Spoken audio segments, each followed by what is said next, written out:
Right. Commercial garbage సేకరణ agency ఏర్పాటు చేస్తామని మున్సిపల్ కమిషనర్ పోలీస్ శ్రీనివాసులు తెలిపారు.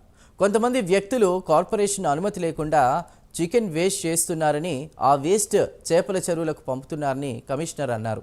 అక్రమంగా చికెన్ వేస్ట్ తీసుకువెళ్తే క్రిమినల్ కేసులు పెడతామని కమిషనర్ హెచ్చరించారు.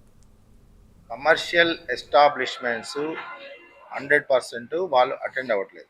చికెన్ వేస్ట్, మీట్ ఇదంతా కూడా గతంలో టెండర్స్ పిలిచి ఒక ఏజెన్సీకి ఇచ్చేశారు. వాళ్ళు ఏంటంటే వాళ్ళు యూజర్ ఛార్జెస్ ఎస్టాబ్లిష్మెంట్ యూనిట్స్ నుంచి కలెక్ట్ చేసుకొని అందులో నుంచి కొంత రెవెన్యూ షేరు కార్పొరేషన్కి ఇచ్చేటట్లుగా కండిషన్స్ పెట్టుకొని చేశారు.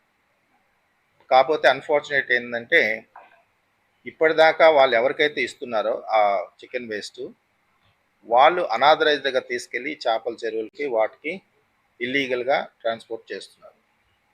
అయితే వాళ్ళు ఈ చికెన్ షాపుల వాళ్ళకి ఎదురు డబ్బులు ఇచ్చి తీసుకెళ్తున్నారు. ఒక టిన్ ఏదో ఉంటుంది, ఆ టిన్కి ఇంత.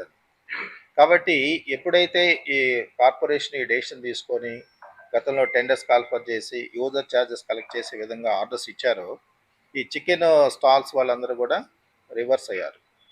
రివర్స్ అయ్యి మాకే డబ్బులు ఇచ్చి తీసుకెళ్తున్నారు, అలా కాకుండా ఉల్టా వీళ్ళకి డబ్బులు ఇవ్వమని కార్పొరేషన్ ఒక డెసిషన్ తీసుకుంది. ఈ చికెన్ వేస్ట్ ఎవరైతే అనాథరైజ్డ్గా తీసుకెళ్ళి చేపల చెరువులకి లేకపోతే వేరే ఇర్రెగ్యులర్గా ఇస్తున్నారో వాళ్ళందరినీ కూడా 1 వీక్లో స్టాప్ చేయమని చెప్పి కోరుతున్నాం ఈ పత్రిక